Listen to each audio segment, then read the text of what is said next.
Ooh, there is a complete peace that leads from generation into generation. Because of that blessing, what we end up seeing is that there's an appreciation for everything within the Spirit.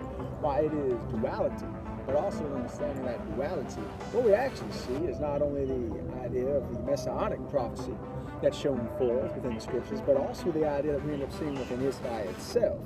Now, Israel is a great example, how he went from being the foot to the head, or looking at the ability for us to look, for instance, from righteousness, from the Zadik to the Rasha, and how that actually is also showing forth how we end up seeing that spiritual ascension and an ability for the reciprocation of the Spirit of God and the balance that God gives us because of His Word.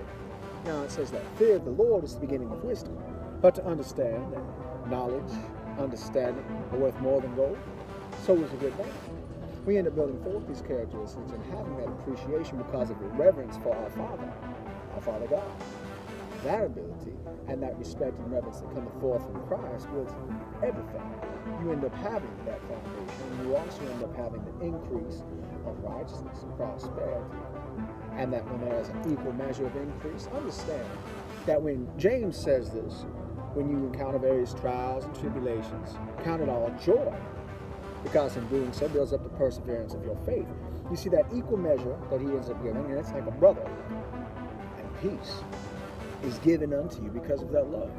What we have to see is that he is going to show us exactly how we are going to receive the eternal blessings of God, so that if I give you an abundance of prosperity, how will you overcome it? If I end up giving you poverty, how will you deal with this? But in understanding that he's actually showing you and strengthening you so that you are both ready, whether you end up having righteousness around you, or if you have to deal with wickedness of this world. If you have poverty, or if you have great riches. You can take a wealthy man away from his riches, but a man of God, they know how to live with both. David's a great example. He knew how to live in the kingdom. He knew how to live right there next to the king. He was the king of Jerusalem, the king of Hebron. And what we also see is that he learned how to be a leader in the desert. He learned how to live and to thrive with nothing, and how to thrive when he had abundance. When we see both of them, God ends up showing. And when you can have the abundance and still live the way that you did when you had nothing, when you had to fight for every last penny, that heart that you end up having, that's the heart of David. Live la vida. It is the love of the beloved.